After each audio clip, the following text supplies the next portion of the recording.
We had this system back then when bad people try to enter your home, you start screaming, you start making noise, and all your neighbors start making the same noise. So that's what we did. My tutor was like, but it's up to you. Everything depends on you. If you want to do it, you are going to work hard. So I was like, okay, you know what? I'm going to show them wrong. I just have to have this conversation with myself. What is my deeper purpose? And then when I realized that, this is my mission to get a PhD, and there are less than 2% or 1% of people in the world that have a PhD. And I'm sure it's even less for women and people of color. From SGI USA, I'm Cassidy Bradford, and this is Buddhability, the weekly series where I talk with Buddhists from all walks of life about the power we each have to change our lives and the world around us. Hi, Cassidy from Buddhability here. If you're enjoying the show, don't forget to subscribe. It'll help the show out, and you'll never miss an episode. If you want more Buddhability content, you can subscribe to our email newsletter in the link below. We put out great content every week.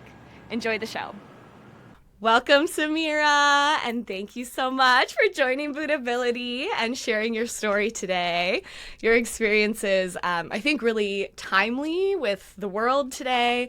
We're going to be talking about the humanistic principles of Buddhism and how you developed, your own confidence in the power of your life. So to kind of help everyone get acquainted with you, just please introduce yourself.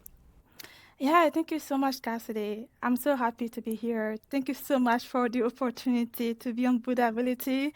So again, my name is Samirah Gnangbe, and I am 26 years old. I currently live in Iowa. I am a fourth-year PhD candidate in mechanical engineering. And a little background, I was born and raised in Ivory Coast, or Côte d'Ivoire, which is a very small country in West Africa. And then I moved to the U.S. actually almost 10 years ago, which is kind of crazy.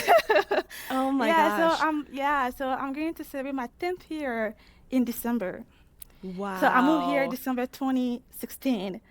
So it's kind of interesting how, I'm on your podcast sharing about my experience with my Buddhist practice, and pretty much how I navigate a new country, a new system for 10 years. So it's kind of interesting. Full circle. Oh, that's so great. Wow. I didn't even know that when we reached out about this. So this is perfect. Somehow, things like, well, to kind of maybe provide a little bit context to you. I know your childhood and growing up in the Ivory Coast plays a pretty big role in kind of why you practice Buddhism. So can you just tell me about your life growing up and what was it like in growing up in the Ivory Coast? That's great. Well, I love the Ivory Coast. It's a great country. We are great people. We like having fun and enjoying life. And I feel like that's also how I grew up. I was very fortunate, to have great parents. I have an amazing family. And my mom, she is the first one who started practicing Buddhism. And that was about 35 years ago. So, I pretty much grew up, in that environment, and then she has such a strong faith, so she has been always involved in the Buddhist community, so I pretty much grew up in that Buddhist community as well. In the Ivory Coast, what is the general religious makeup? Is it common to practice Buddhism, or is it you're the only one kind of? It is so uncommon. So the main religion are Islam and Christianity. So when you are a Buddhist or you practice other religions, it's very uncommon. And I've met so many people that just had no idea of what is Buddhism. Even here, being in the US, when I meet my African fellows and I'm I'm Buddhist, they're like, are you sure you're from Africa? They're like, I've never met an African who's Buddhist. So it's very, very uncommon. Was there a point in time that you kind of decided, okay, I really want to practice this Buddhism for myself? I think I have two main prime points in my life, especially in my childhood and even in my teenage years.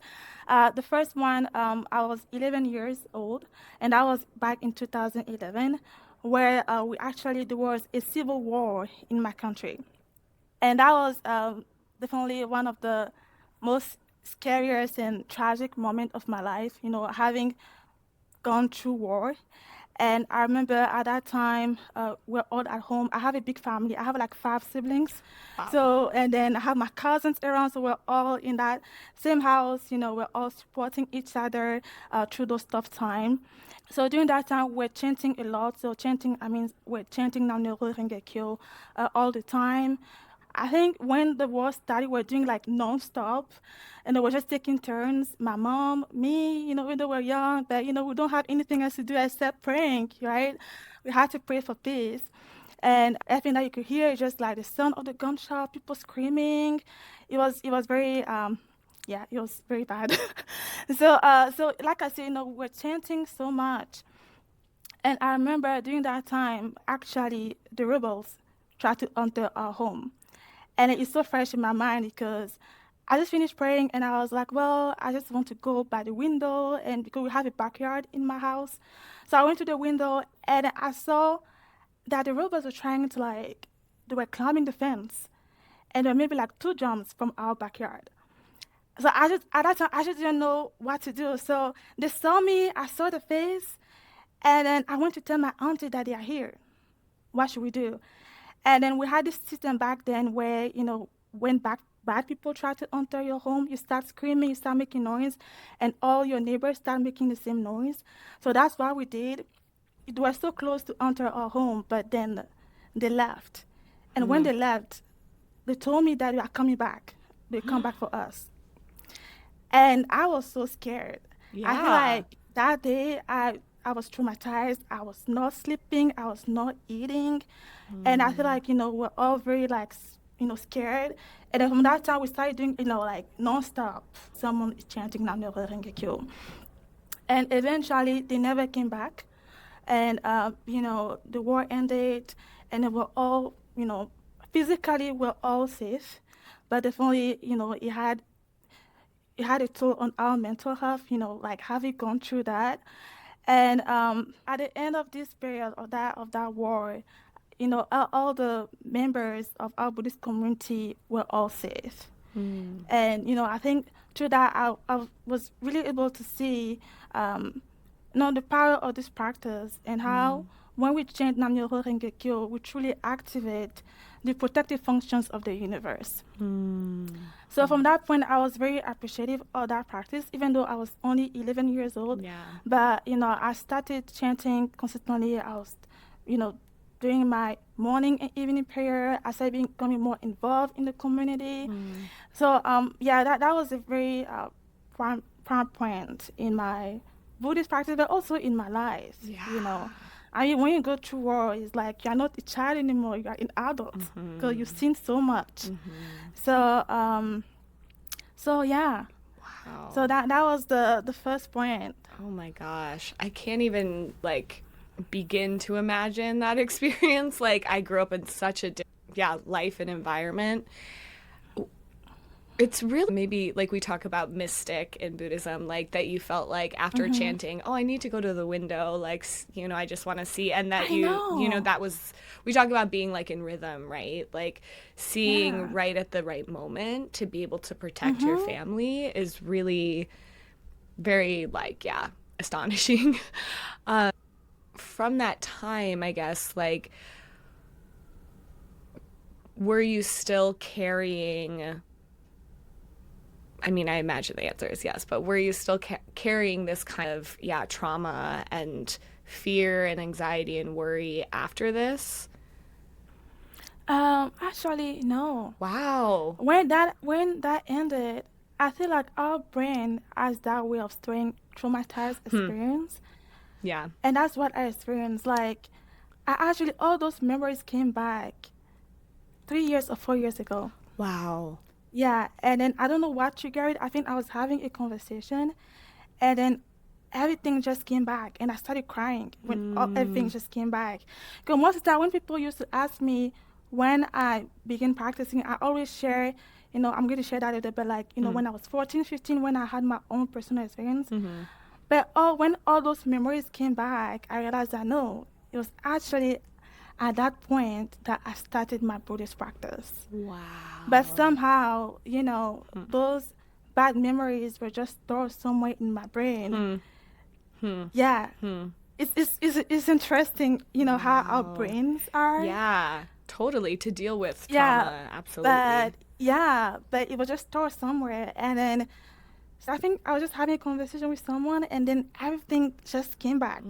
And I was like, yes, I did experience that, but it just felt so like far. It just felt like it was another lifetime. Yeah, of course. I mean, because your life is also so different now, and like I the know. place that you're in. I know, like when we had talked before, you had mentioned like that with time, like as you learned more about Buddhism, you realized like how crucial Buddhism is for like peace based on your own, experience going through this civil war. So I'm wondering if you can tell me a little bit more about that. Yeah. I feel like, there's this one quote from Nichiren that I really like. And it says that if the minds of living beings are impure, the land is also impure. But if the minds are pure, so is the land.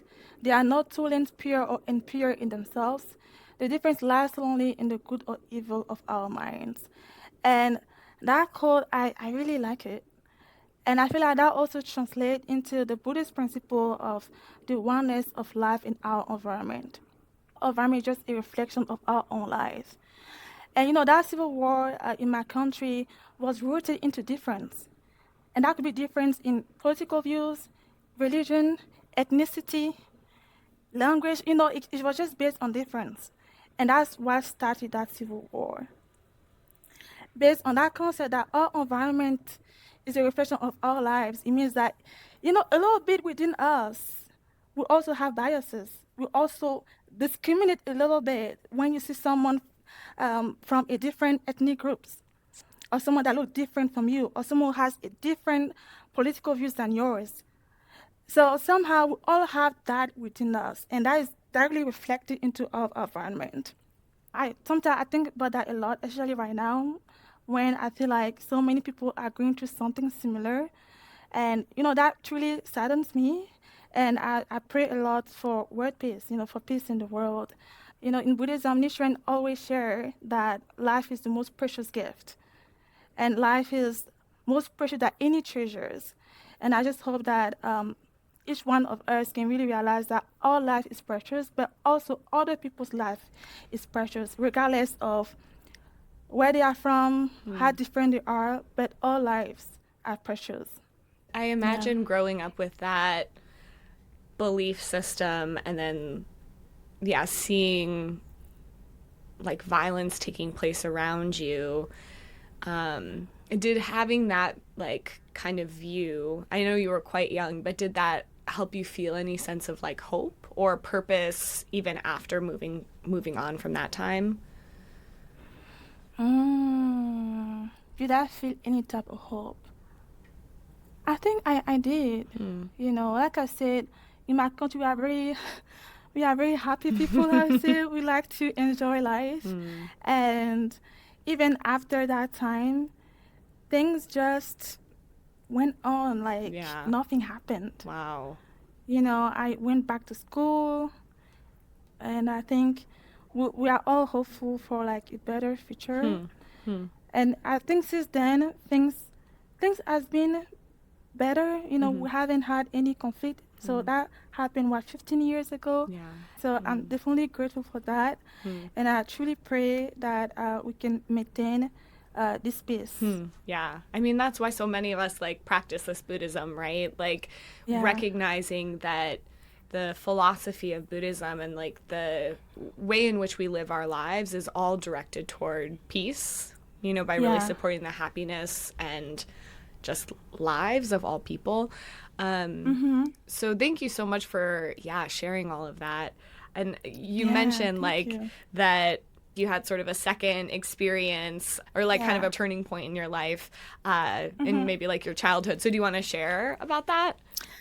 Yeah. So interestingly, so at that time I was 11, right? And that's also when I started middle school. So we had to stop everything. So going back, I was still first year in middle school. And then I went to a Catholic school. And that school is a great school. The education is great, and that's why my parents sent me there.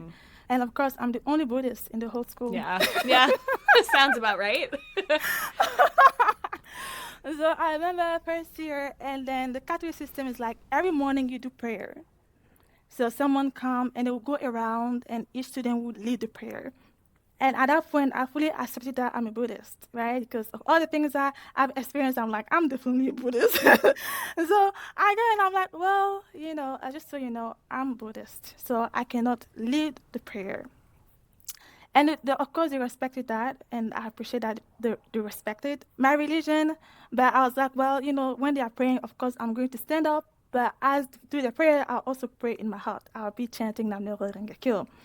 We're all young, but of course, my classmates will be curious. They're like, well, what do you believe in? You're not Christian, you don't believe in God? Yeah. You don't believe in God? And then I'll be like, oh, no, I don't believe in God. And then to be honest, I just didn't know what I believe in. I knew Buddhism works, but then I just didn't know how to explain to people. So being in that environment really challenged me. Because, I knew they already had like some idea of who I am just because I'm Buddhist, just because I'm different and I don't believe in what they believe in. I started reading a lot because I'm like, okay, they're asking me all those questions, but I just don't even know how to answer. Yeah. So I'll go home, and then my mom has many books, so I'll be reading and reading so that the next time when they ask me questions, I'll be like, well, this is what I believe in. Yeah. Well, this is. So now it became a lot of debate because they're all trying to challenge me, right? Like, why don't you believe in God? Why don't you believe in this? This is what everybody believes in. That was allowing me to read more and to deepen my faith even more, because the more I read and the more I go back there and I share with them, the more also I was deepening my faith. So I did both my middle school and high school there at that Catholic school. So I spent like more than 5 years, 5 years there. So eventually, as I progressed, I was like, well, I'm the only Buddhist here, so I really had to be the best. Yeah, because I feel like a lot of people associate what is different from them with what you do, if that makes sense. If you're a bad student, they end up being, that only Buddhist, she's behind. Yeah, all Buddhists are bad students. Yeah. So I was like, well, if I'm the only one here, then I have to be the best. And I remember at that time, I was reading a lot from discussions on youth, which, I hope I can share. So I was reading a lot from that. It was kind of like, I read it a lot, like, I think that was kind of like my companion book. Yeah. During my middle school and high school, I went back there a lot, reading encouragement from Daisaku Ikeda. And Daisaku Ikeda always talk about, youth and how youth is a period of suffering and challenges, but, it's also a period where you build the foundations of your life. Yeah. And it was talking about how you always have to excel where you are in what you do. The system in my country is quite different from the system in the U.S. We use more of like a ranking system where, who is the first, the second, and everything is, so it's very competitive. Oh, that's stressful. It is very stressful. I don't think it's healthy, that system, but anyway, that's what it was, yeah. Yeah, so we know who is the first, who is the second. If you are the last one, the whole school know who is the last one because it's public. Oh my God. So you have this pressure of like performing. And then, is it okay if I share something from the book? Yeah, please. So there's this one, quote from page 8. And Daisaku Ikeda wrote that, do not compare yourself to others. Be true to who you are and continue to learn with all your might. Even if you are ridiculed, even if you suffer disappointments and setbacks, continue to advance and do not be defeated. If you have such a strong determination in your heart, you are already halfway to victory. When you hold fast to your beliefs and live true to yourself, your true value as a human being shines through. Buddhism teaches the concept of manifesting one's true nature. This means you reveal your genuine innate self, your true inherent potential, and bring it to shine, illuminating all around you. It also refers to your most refined individuality and uniqueness. So I think that was one of my favorite passages, even though it was in French because I'm from a French-speaking country. But that quote, I went back to that quote a lot when I was in middle school and even high school. So, going back on like academic performance, so I performed pretty well. I was always top 5. And of course, they started respecting me and also my religion. So I go to high school, and then back home in high school, you have 3 different academic tracks. So you have track A for any students that are interested in art, and then they have track D for people that track D is more of like biology and natural science, and then they have track C where it's like advanced STEM track, and it's very like intense. It's the hardest one, and it's also very competitive and selective. And at that time, I was like, you know what? I'm just gonna go and do the track C. How did I know you were gonna say that? And I was like, I'm gonna go and do track C. So I went to track C, and that was fine. So I went on that academic track, which is, only STEM. I mean, you have other subjects, but it's heavily STEM, like very advanced calculus and physics and all that. Oof. So as I entered grade 11, I was like, well, I want to do something different. Because, at that time, like I said, I was very involved in the Buddhist community. I was going to meetings, and then I hear everybody talking about, like, all the amazing experience, like, experiences that kind of, like, blow your mind. Like, how does that happen? Yeah. And so I was like, well, I want to have a crazy experience, too. Yeah. I love it. So I go into grade 11, and then I was like, you know what? So, okay, I want to give you a background first. In order to graduate from high school, you need to also pass the national final exam, which is mandatory. And that exam, if you do not pass it, you don't graduate from high school. It's only once a year. And then most of the time you take it when you are on your final year in high school, and that's grade 12. So here's me entering grade 11, and I was like, you know what? Not only I'm taking the hardest, high school track, but I want to actually take the final exam at grade 11. I want to skip grade 12. Whoa. So I was like, you know what? That's how I want to challenge my faith. That's how I want to challenge my Buddhist practice. I want to see if that is feasible, because a lot of people do skip grade 12, but those people are either in that track A or track D that kind of like, not that intense as the STEM track. So I was like, let me challenge my faith. Wow. If everything that I hear from, in the Buddhist community, everybody talking about how great this is, I want to have my own personal experience. Yeah. So when I made that determination, so many things happened, Cassidy. So many things went wrong. No. Like, so I was grade 11, it was very hard. It was so hard. I think it was the hardest class. Even undergrad, even I'm a graduate student right now, that class was so intense. Still worse, yeah. It was so intense. So I'm grade 11, and I see that I'm failing. I'm failing grade 11. Oh, no. And there were many reasons why I was failing, but one of them is that I got sick. I got sick many times. That year, I wasn't able to go to class, so, they don't care. If you don't come, you don't come. Yeah. Nobody is going to, like, you're not coming, you're not coming. Yeah. But then, eventually I was able to register for the final high school exam. But then, at the end of grade 11, right, the person will come together and they will decide whether you can continue on that STEM track or if they have to maybe put you on track A or they put you on track D, because that's kind of like the middle section. And then at the end of that, they decided that they don't think I'm capable of continuing on the STEM track. So the final decision was that they have to move me on for grade 12, because I passed grade 11. So for grade 12, they have to move me on that track D, that middle section, because they don't think I was capable. So when I started crying. I was so sad. I was like, oh my God, this year I'm not capable. This year I cannot do it. I was just crying and crying. I was like, oh, all the people that I've done grade 11 with, I'll be in different class, and I feel like I failed. So I was so sad. And then I remember my mom, she came and she was like, well, maybe you lost a battle, but that's not the end. And at that point, when the decision came, that was 3 months before the final exam, where, and I'm like, I'm taking a final exam for grade 12 STEM track. And then people say I'm not even worthy to be on that grade. And then, what am I supposed to do? But my mom really encouraged me. She was like, this is the time for you to stand up, you have to prepare for the final course, for the final event, and you cannot be defeated.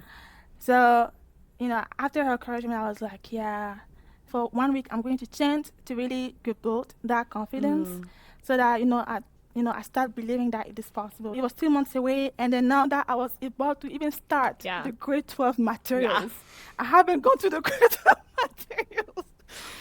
So I was just saying, I was like, okay, okay, great. I'm going to do it. Wow. And then at that time, I had a tutor. He believed in me. And then he was like, you know what? I'm going to help you. We're going to get through it. And so we plan to complete grade 12, which is a year material, into 2 months. Ooh. I know it's crazy. Yeah. And then I was like, I don't even have to do all that. I was like, you know what? Sometimes you have to push your limit. Wow. My tutor was like, but it's up to you. Everything depends on you. If you want to do it, you are going to work hard. So I was like, okay, you know what? I'm going to show them wrong. I'm going to show that, well, maybe they don't think I can go to grade 12, but I don't even need to go to grade 12. I can pass that exam. Wow. So I was kind of like, so now I was just, studying. I started to study so much. I was just studying. I studied until the last minute, and I went to the exam, and I was like, I've done my best. And I'm very high. I was, very high speed that, it's possible. So I went with that mindset, and eventually I passed the exam. Yeah, I did. Ooh. Yeah, and I know. I was sweating there. You're sweating. You're like, what was going to happen? So I passed the exam, and everybody is shocked. Nobody can believe it. The professor that said that I couldn't go to grade 12 were all shocked. Everybody in the school was shocked. Wow. They couldn't believe that, she did it. And until now, I don't know anyone who had that courage to take, that track, and skip grade 12 and pass the exam. And then, from that experience, I was like, wow, I can really do anything. This practice is amazing. And then, for me, that was kind of like just an example of how life is, When you have a big goal, you're going to have obstacles. That could be your health, things will go wrong, but, you have to keep going. Yeah, and sometimes the obstacle is the thing that you need to, really push you, Like them telling you, sorry, you got to switch in 12th grade. That woke you up, okay, I'm gonna have to bring out way deeper determination, to really make it happen. Wow, that's so incredible. I know. So that was so when that happened, I was like, wow, this practice is amazing. Yeah. I feel like I was like, no, it's me, my Buddhist practice. We are inseparable. Yes. Well, we are inseparable. We can do anything. But yeah. Wow. Yeah. Yeah, I feel like for so many people, when you have your first really big breakthrough using your practice, it's like, oh yeah, okay. Just like you said, me and my Buddhist practice, now we're going to be hand in hand forever because I really can do anything with this Buddhism. It's so, that feeling in the confidence that you gain is so powerful. And of course, as we say all the time on this show, problems never end, and there will be future moments where you're like, I could do that thing, but definitely not this, but we can really accomplish anything with our lives, with our Buddhist practice. So, I mean, kind of moving forward to, now the last 10 years in the U.S., so you're now living, studying in the U.S. What was your journey like to get here? I mean, I imagine it was big culture shock and lots happening. So tell me all about that. Yeah. Yeah, so after that moment, I was fortunate to come here in the U.S. and French is my first language, and I'm coming to the U.S. As I came to the U.S., I was I was grateful that two of my sisters were already here. So I come to the U.S. and I studied in California. I was in San Diego. Ooh. I was in San Diego and I'm like, okay, that's not that bad. I'll take the beaches, the ocean, the warm weather. Yeah. So I was in San Diego, and I'm 16, Yeah. fresh from high school, Wow. and then I leave my parents, my family, friends, and I come to this place. Even though my sisters were around, but still it's not the same. Yeah. Then I had to learn English because I just had basic English skills from high school. So now for 6 months, I was just learning English, and I was just trying to discover who I am. Like, what is that version of Samirah in the U.S.? So, like I said, I was learning English, and then after that, I went to community college. I went to be an engineer, so I started taking my prerequisite for engineering school, like math, physics, calculus, chemistry, and other things. And it was interesting. It was interesting. There are not that many people like me. That is one. But also I have my accent. When I see people cannot really understand what I'm saying because I'm learning English, my accent is there. And then I just started to become very shy. I was scared to say something wrong because maybe I don't know how they are going to interpret it. So yeah, I started to overthink so much that I started to kind of like retreat on myself. Kind of like I don't want to share. I want to preserve myself. Yeah. I'll go to class. So when I go to class, I always sit at the back. So I'll be at the back. I'm like, I'm here to take my notes and go home. I don't want to interact with anybody. I don't want to talk to anybody. I just want to take my notes and go home. So the first year and even the second year, I was still kind of like navigating that new environment and what it means to be me, in such environment.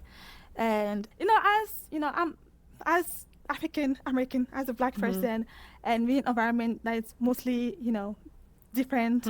So different people will look at you and like, what are you doing here? Like maybe you maybe it's not the right class that you enter or something. So I got that a lot. So I became a little bit insecure, like, I don't want to talk. So even though I was very good on paper, I was having a hard time expressing myself. That's so hard, like, to be like, okay, I'm doing well in this one area, but then in a whole other part of just like who I am and how I'm engaging with the world around me is like totally different. In my undergrad, I studied abroad in a Spanish-speaking country for about like 5 or 6 months. Man, I think it was one of the hardest things. I think like just from a like self-esteem kind of place. I think very similarly, I just felt like so insecure. Nobody can understand me. Everybody knows I don't belong here. Like all of this kind of, self-doubt really like clouded me for a while. So like with that, like those first 2 years of like, okay, I'm moving forward academically, but I'm really like lacking confidence and like you said, kind of closing into yourself. How did you go from that to where you're at now, like a fourth year Ph.D. candidate, like confidently and academic? Clearly here you're like so joyful and totally yourself. So like what happened? So much happened. So much happened. Another aspect is when I moved to the U.S., I became also involved in the Buddhist community in San Diego. Yeah. So we also have a center in San Diego. So I joined the behind the scene group. It's kind of like, you support with activities, you make sure that the room is ready for members, you welcome the members. Kind of like you do everything behind the scenes. You are not seen. And I like that aspect, not being seen. Because I didn't want to be seen. I didn't want to talk. I didn't want to, be MC or like lead activities or studies. No, I was like, I don't want to. I want to be behind the scenes. I want to be hidden. I want to contribute. Yes. But I don't want to be seen. Yeah. And so for 2 years, that's all I was doing. To be honest, I was not fully like happy because I also knew like it's not my nature to be like an introvert. I feel like I'm more like an ambivert. Like sometimes I can be introvert, but I like to communicate. I like to, have that social life to express myself. But something was just kind of like blocking me, like preventing me of doing it. So I was not fully content with myself, even though I was doing very well at school. I was like, I can do so much more, but I just don't know, like how to be me. So I remember that from there I moved to Arizona, and that was in 2020 that I started in Arizona because I wanted to complete my bachelor, so I went there. I was like, well, this is a new place. I've been in the U.S. for like over 2 years. Maybe I should try to come out of my shell. Maybe I should try to do other things. I was just thinking of ways of really, like you say, develop my self-confidence and really what that means to me to be confident, right? So, and then I was like, well, I have great people in the Buddhist organization. They don't judge. So maybe I should start there. I started to challenge myself. I was like, well, sometimes they need people to do the study during discussion meetings. Sometimes they need people to do MC. So I started to take those active roles. In the beginning, it wasn't easy to even though everybody is nice, but it's not easy to stand in front of people and do MC or like share your experience. I think that's also how you grow. You have to challenge yourself. And now I was taking my core engineering courses. And then it became even more challenging, especially that, there are not that many people like me in those classes. Not, I can tell you the number of times either I was the only woman, but I was the only black woman in those classes. We're all white male. And then I go into the room and everybody is looking at me. So that's also that aspect. And then I was working on that self-confidence. And I feel like naturally, by taking those roles, by pushing myself, challenging my public speaking skills, my confidence, talking to other people, I feel like naturally I started to see improvement. And I feel like one of my main victory, is that I was able to graduate with 4.0 in my Bachelor of Science in Mechanical Engineering. And that was kind of like my goal. I was like, I want to, that's what I want to do. Oh my gosh. So that was like a big... Oh my gosh, girl. And, most of the time when I say that to people think that I'm a genius. I'm like, I'm not a genius. So I want to clarify that here. I'm not a genius. I know I'm smart, and I feel like everybody else is smart. Yeah. And then for that, I have this great quote that I really like from, again, the discussions on youth. From Daisaku Ikeda. But he was actually sharing from his mentor, President Toda. And then President Toda shared that there's no difference between someone who is bright and someone who isn't. And then he took his writing brush and drew a horizontal line across the center of a piece of paper and then said, this fine line is all that stands between the two. The difference is inconsequential. He believed that we all have much the same kind of brain, but that everything is determined by the amount of effort we make. I clearly remember his word to this day. So, it's all about making efforts. I am a very hardworking person. I've been in classes where I didn't understand one thing the first day. And then I was like, I have to keep pushing. I have to learn more. If I'm not understanding, it means that, there are other ways that I can learn. So I always have to adjust and adapt my learning style based on the class and based on the difficulty of the class. When you are determined and then you have this practice, you have this chanting, you can really bring out your highest potential. But you just have to make that decision and that determination. And that's why I was like, I'm not a genius. I just have big dreams, and I'm fortunate to have a way that is chanting Nam-myoho-renge-kyo to get there. Yeah. So, and then I'm also willing to put in the effort to get there.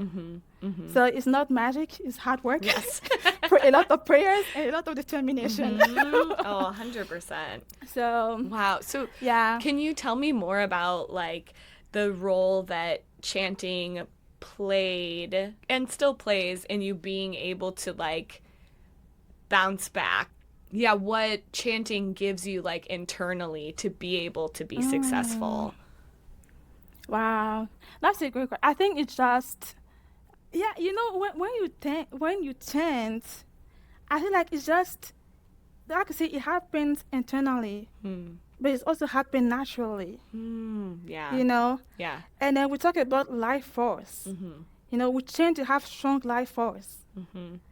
So there was some time, you know, when I don't understand something, I'll be chanting, I'm like, I really have to understand this thing. I just don't know.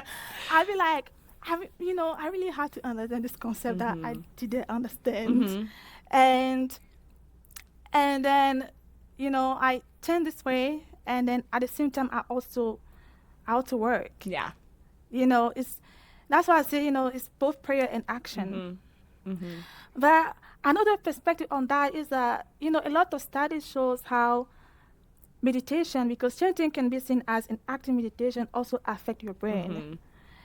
So I feel like all those aspects also play on how your brain reacts to your environment, to certain things.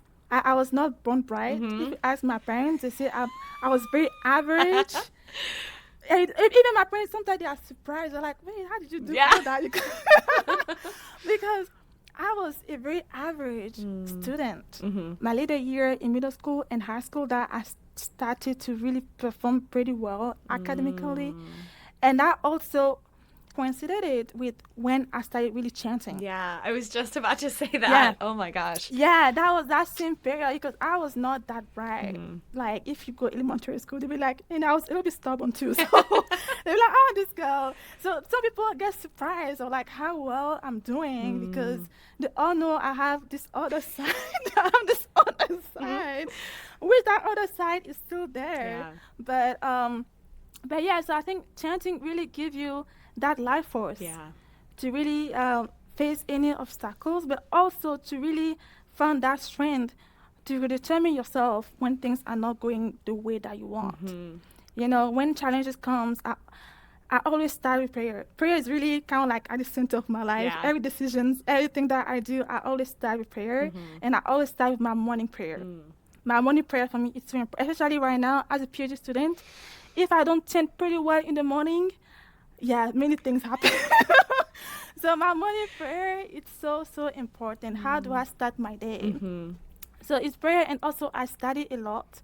You know, we talk about the 3 pillars of our faith, which is faith, practice, and study. And I think it's so important, especially right now. Yeah, absolutely. Yeah.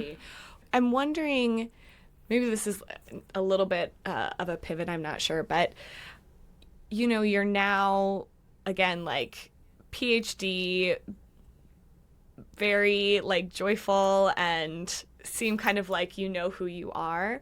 As you're starting to change things and challenge yourself when you're in Arizona, was there a point between then and now that you were like, ooh, wow, I really have like, you know, I've overcome this? Yeah, I had many points where I felt that way. Even back when I graduated from undergrad with my bachelor, I felt like, wow, you know, I can see that I'm growing. I can see that this confidence is coming. Yeah. You know, I can see that I'm building that confidence. But I don't think I was there yet. Yeah, because I feel like it takes a long time to build confidence. It's not something that happened overnight. You have to keep challenging yourself. You have to put yourself in a situation that you feel very uncomfortable. Yeah.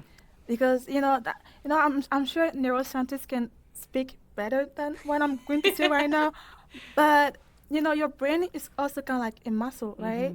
When you do things that kind of like you're not used to do, you have this kind of like resistance that happen with your brain.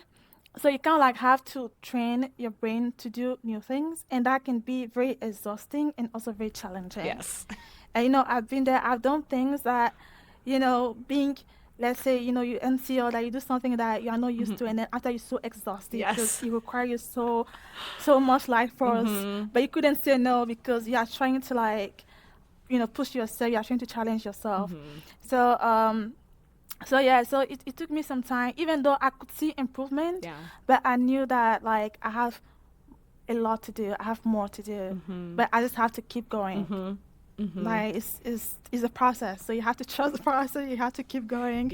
So after that, for my bachelor, and then a huge benefit is for me to come to Iowa, and I was able to get a full scholarship to do my PhD. Wow. Straight from undergrad. So for me, that was kind of like, a huge benefit because I didn't want to pay for school. I've enjoyed Iowa.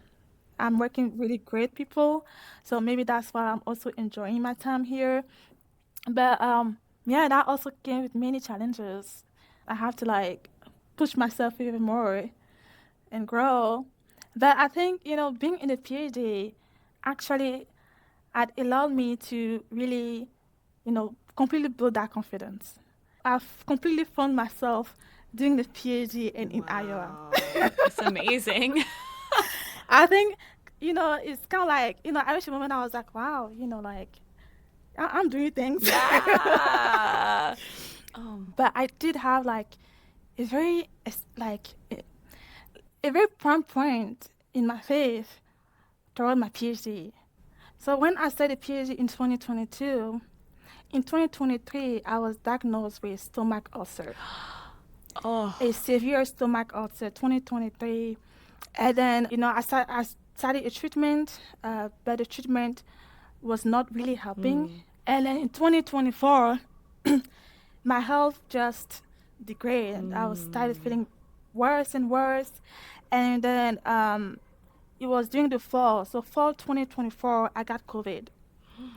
And when you get COVID, I feel like all the small illness that you are trying to manage, everything can like amplify, like everything is just worse.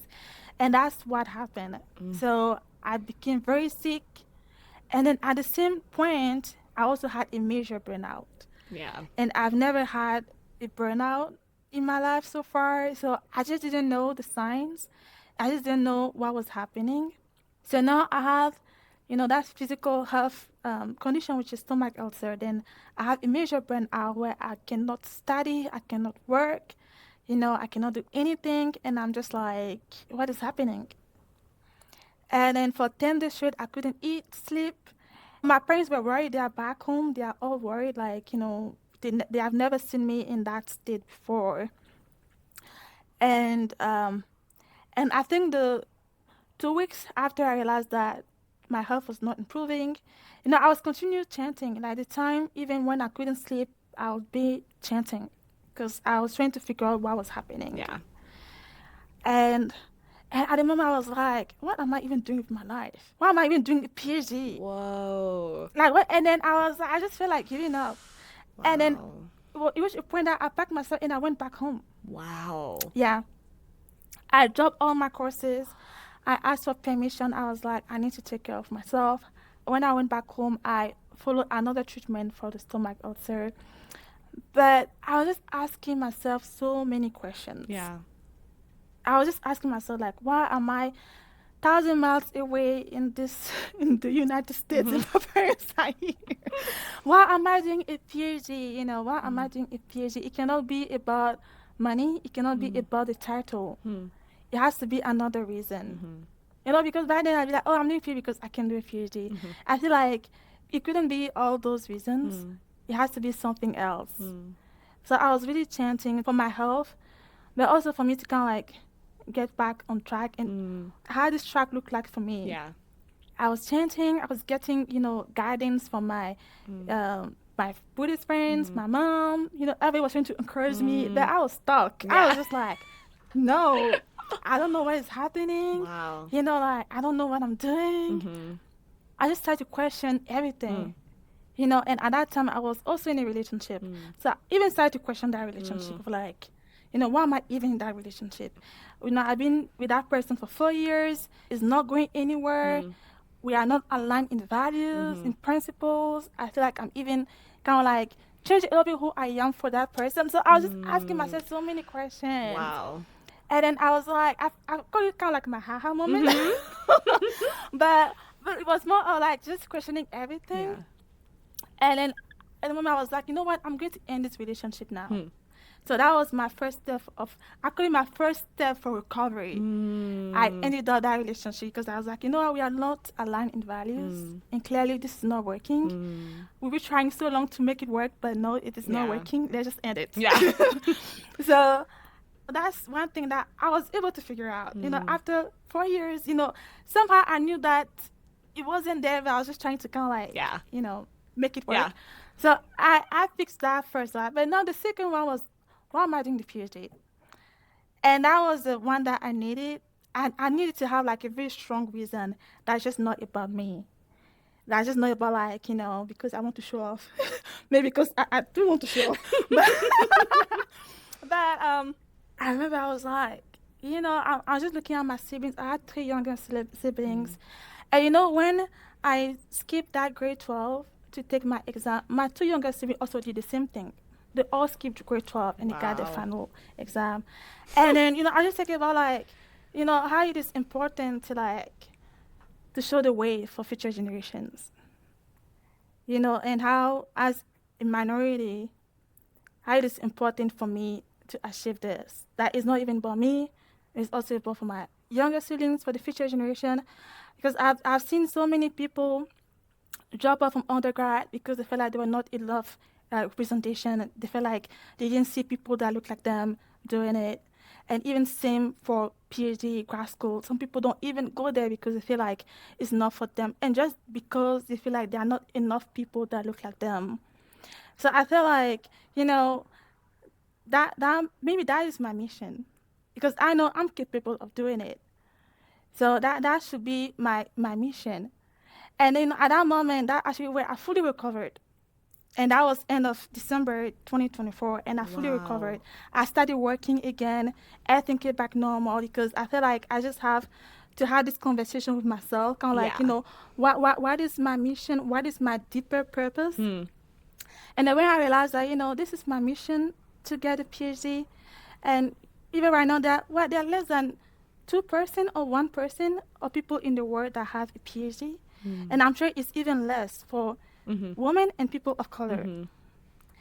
And I couldn't stop for whatever reason while I'm so close to finish it.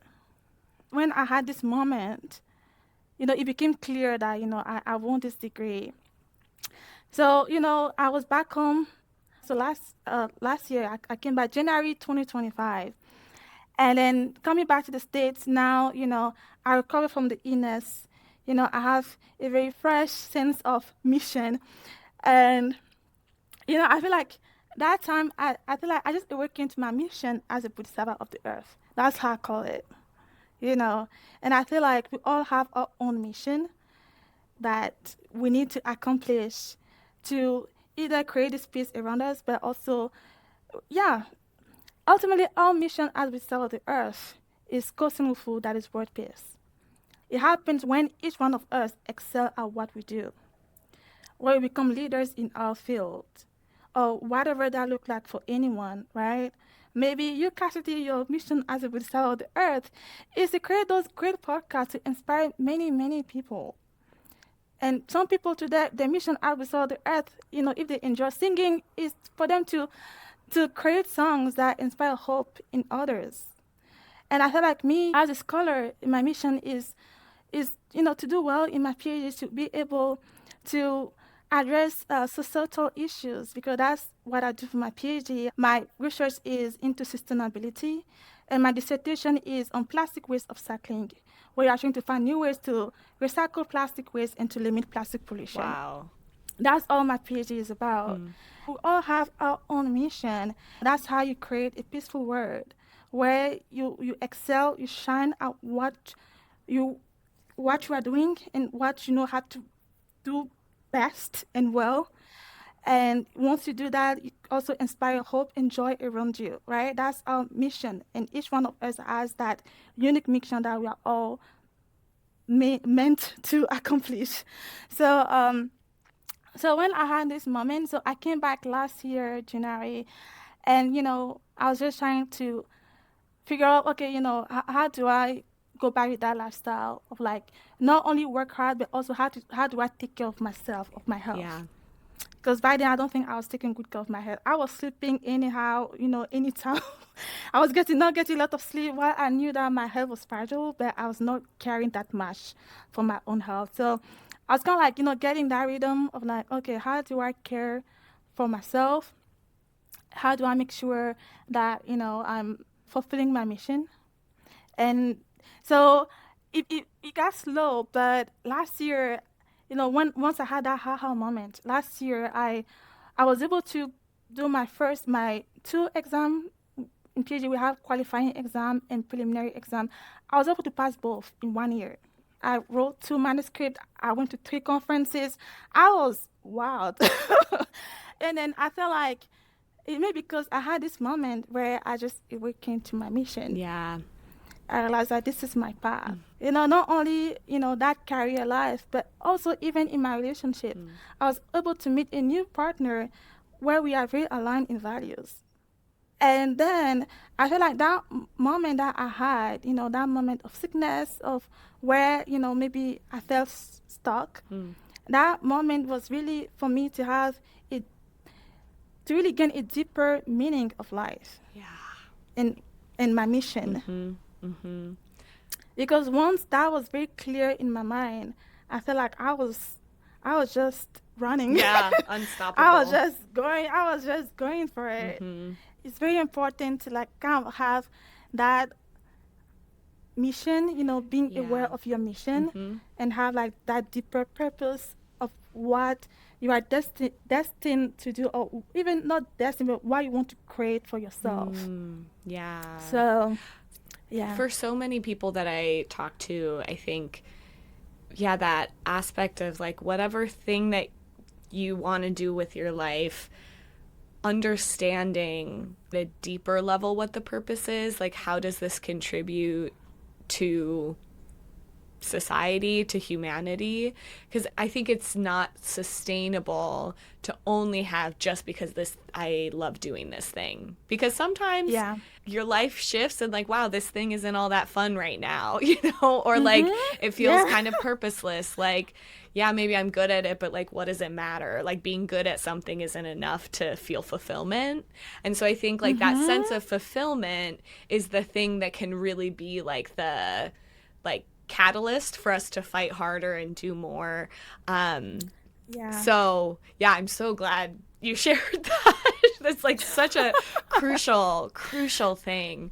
I had a couple of advice questions that I was like thinking about, but then I realized like, oh, you've answered kind of the ones I was going to ask. So I think I'll ask a really like maybe a foundational question. So for somebody that is listening to this and maybe they've heard about chanting, or maybe this is the first time they're hearing it, what advice would you give to somebody that's like kind of curious to try Buddhism, but they're not sure whether they're ready to like take the leap or like how to start? That's a good question, Cassidy. Wow. Can I start with a little bit of history? Yeah, of sure. that That's okay? great. Miss Ph.D., sure.